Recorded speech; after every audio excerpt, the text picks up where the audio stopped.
میں وہ شمس کا واقعہ بتا رہا تھا, ہمارا گارڈ, اس کا کہتے ہیں ہمارے گاؤں میں شادی کی, یہ بھی 1 سال بھی نہیں ہوا اس واقعے کو, گاؤں میں شادی کی, بچپن کا دوست تھا تو بیوی کو اس سے پردہ نہیں کرایا کہ میرا تو بچپن کا کیا ہے یہ دوست. اب بیوی خوبصورت تھی, دوست لٹو ہو گیا اس کے اوپر. یہ جو عشق مشق ہے نا, یہ اپنے اختیار میں نہیں ہے, جب ہوتا ہے تو بتا کے نہیں ہوتا, یہ کہ آپ سے پہلے اجازت لے گا کہ یہاں لٹو ہونا مناسب رہے گا, آپ کہیں نہیں یہ میرے دوست کی بیوی ہے, اس کے علاوہ کہیں اور ٹرائی مار. خواہشات کسی لاجک کے تابع نہیں ہوتی. لٹو ہو گیا, اب وہ جب بھی اس سے بات کرے مسکرا کے, اور وہ تو پاگل سے پاگل ہوتا چلا جاتا ہے آدمی. تو پھر نتیجہ کیا نکلا ہے, شیطان نے اس کو ورغلانا شروع کر دیا کہ یار کسی طرح اس سے شادی کرو. اب ظاہر ہے پیغام نہیں بھیج سکتے, پھر ہر لڑکی خراب نہیں ہوتی کہ موبائل پہ آپ سے دوستی لگا لے, وہ بہت سے تو لگا لیتی ہیں.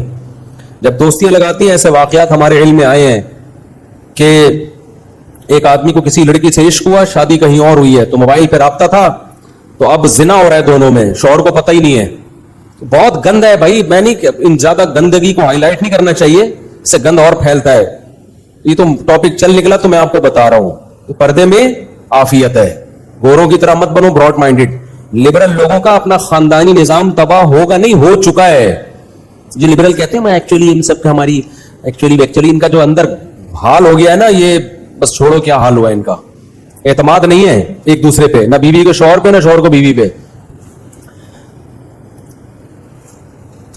جو 4 شادیاں کرتا ہے اس کی بیوی کو کم از کم یہ تو بتائے نا کہ یہی ہیں, اور آج اس کی باری, آج اس کی باری, تو دماغ سکون میں آ جاتا ہے. جو بیوی ایک رکھتا ہے لڑکیوں سے دوستیاں بہت کرتا ہے, اس کی بیوی کو تو کبھی سکون ہی نہیں آتا کہ پتہ نہیں اب کس کے چکر میں پڑا ہوا ہے یہ, پتہ نہیں کس کے چکر میں, تو سکون میں ہی نہیں آتی, کبھی ڈپریشن میں مر جاتی ہے تھوڑے دنوں میں, یا پھر خود بھی حرکتیں شروع کر دے گی وہ.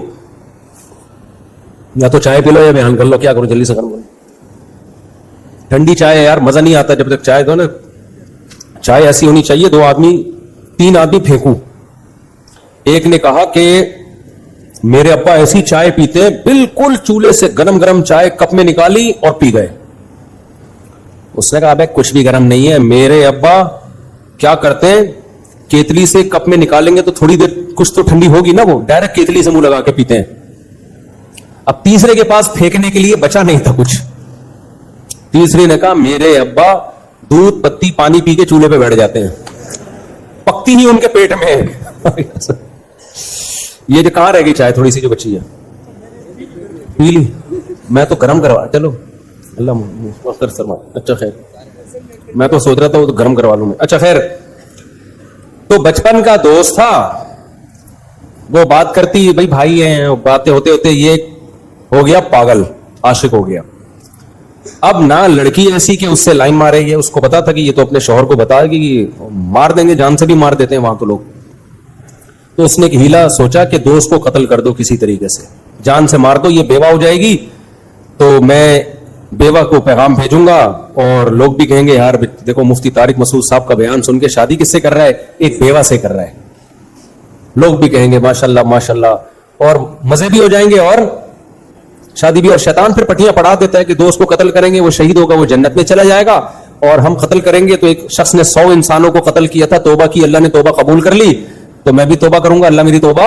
یہ شیطان ساری پٹیاں پڑھا رہا ہوتا ہے. تبھی تو عبداللہ بن عباس کے پاس ایک شخص آیا اور کہنے لگا کہ کیا قاتل کی توبہ قبول ہو جاتی ہے؟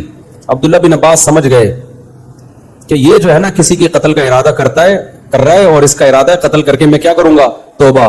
تو عبداللہ بن عباس نے فرمایا نہیں ہوتی توبہ قبول. صحیح ہے نا, مسئلہ تو یہی ہے کہ ہوتی ہے, مگر تیرے جیسے کم بختوں کی نہیں ہوتی, یعنی ان کو توبہ کی توفیق ہی نہیں ملتی ہے. تو اب کیا ہے, تو اس شخص نے کیا کیا, دریا پہ لے جا کے نا کہیں ٹہلنے کے لیے نکلے, تنہائی میں تیز دریا تھا, تو وہاں لے جا کے کنارے پہ اس کو دھکا دے کے وہ بیچارہ دریا میں گرا ہے. اب دریا کی موجوں کے حوالے وہ تو مر گیا, لاش کا بھی پتہ نہیں کہاں ہے.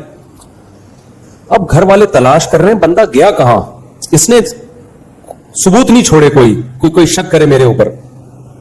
پولیس انکوائری کے لیے آئی ہے, تفتیش ہو رہی ہے, بھائی کہاں گیا بندہ, تلاش کر لیا, مسجدوں میں اعلانات ہو گئے. پولیس نے پھر کہا کہ بھائی یہ اس کا قریبی کون ہے جی, یہ ہے, اس پہ تو کوئی شک ہی نہیں کر سکتا, یہ تو بچپن کا دوست ہے, یہ تو وہ, اور وہ خود جو قتل کرتا ہے نا بعض سب سے زیادہ انکوائری وہ کر رہا ہوتا ہے, FIR وہ کٹاتا ہے سب سے پہلے جا کے. وہ رو بھی جنازے میں سب سے, جنازہ تو نہیں, ابھی تو پتہ ہی نہیں تھا, کہ رو بھی سب سے زیادہ رہا میرا بھائی کہاں گیا, ہائے ہائے ہائے ہائے میرا دوست کہاں گیا. آپ کو پتہ ہے پولیس کو آپ جتنا مرضی برا بھلا کہو نا, لیکن جب پولیس تفتیش پہ آتی ہے نا تو اچھے اچھوں کو نکال لیتی ہے. ابھی ہماری سر سید تھانے کی پولیس نے ڈاکوؤں سے مقابلہ کیا ہے, 4-5 ڈاکو پھڑکا دیے. مجھے اتنا اچھا لگا جب میرے پاس ویڈیوز آئی نا, تو ہمارے علاقے کے ایس ایچ او صاحب کو میں نے آڈیو بھیجی, تاج نام ہے ان کا ایس ایچ او صاحب کا. میں نے کہا سر دل خوش ہو گیا, اور ہمارے لیے فخر کی بات ہے کہ ہمارے علاقے کی پولیس نے یہ کام کیا. 3 مقابلے میں اپنے علاقے کی پولیس کے دیکھ چکا ہوں اپنی آنکھوں سے, 2 اپنی آنکھوں سے, اور ایک ڈائریکٹ اپنی آنکھوں سے 2 کی ویڈیو دیکھی ہے, اور ایک ہمارے قریبی ریلیٹو نے بھی دیکھا ہوگا. ایک یہاں ڈاکوؤں کا مقابلہ کیا یو پی پہ پھڑکا دیے, اور باقاعدہ دو بدو جنگ ہوئی ہے. ایک تو یہاں میں نے اپنی آنکھوں سے دیکھا, اس کے میں نے ویڈیو بھی بنا کے ڈالی تھی, وہ پکڑے ڈاکو انہوں نے. تیسرا یہ جو ابھی واقعہ ہوا ہے, بڑے بڑے لمبے ترنگے 4-5 ڈاکو تھے, گھر میں گھسے, انکوائری ہوئی, پولیس کا مقابلہ ہوا, الحمدللہ سب کو پھڑکا دیا. تو جہاں پولیس کوئی غلط کام کرے تو اس کی حوصلہ شکنی کرنی چاہیے, وہاں اچھے کام پہ حوصلہ افزائی بھی بنتی ہے کہ نہیں بنتی. اب میں نے کسی کو بتایا ہماری پولیس نے یہ کام کیا, ابے ڈرامہ ہے, ابے تمہارے سوچ ہی کیا ہے. اس قوم کے ساتھ اچھا کرنے سے پہلے 100 دفعہ سوچ لو. یہ اچھے کو بھی اچھا کہنے کے لیے ایگری, اتنی نیگیٹو سوچ. اور پولیس والوں جو رشوت لیتے ہیں, غلط کرتے ہیں, حرام ہے, لیکن ان کی آمدنی دیکھو ذرا جا کے. پٹرول جو بائک کا پٹرول ہے نا, اس کے پیسے گورنمنٹ سے نکلوانے کے لیے پاپڑ بیلنے پڑتے ہیں. تو بہت سسٹم ہمارا بہت گندا ہے. میں پھر بھی یہ نہیں کہہ رہا پولیس کے لیے رشوت لینا حرام ہے, جو حرام ہے وہ حرام ہی ہے, جائز نہیں ہے. کہیں ایسا نہ ہو کہ ہماری تنخواہیں کم ہے تو مفتی صاحب نے کہا ہمارے گزارا اس کے بغیر, نہیں, تو حرام حرام ہی رہے گا, وہ حلال نہیں ہو جائے گا. اچھا بھائی, تو وہ کیا ہے کہ اس نے دھکا دے کے اس کو دریا میں گرا کے مار دیا. اب مار دیا تو بندہ گیا, اب تلاش ہو رہا ہے, تو پولیس انکوائری کے لیے آئی ہے. پولیس نے پھر نکالا, اس کو پکڑا, اس کے دوست کو, اور جو اس کو ٹارچر کیا یا کسی بھی طریقے سے, پھر اس نے اگلا کہ میں ایسے جا رہا تھا, میں نے ایسے دھکا دیا. پھر پوری انکوائری تو یہ بات سامنے آئی ہے. اب اس کی لاش پتہ نہیں ملی ہے نہیں ملی, کہاں گئی, تو شاید کہیں جا کے مل گئی ہو, جنازہ ہو گیا, باہر اللہ اس کی مغفرت کرے. تو یہ ہے بے پردگی کا وبال. جو آپ ٹیلی ویژن پہ دیکھتے ہو نا, لڑکے لڑکیاں بیٹھے, یہ دیکھو ان کو تو کچھ بھی نہیں ہو رہا, یہاں تھوڑی ہوگا کچھ ان کو.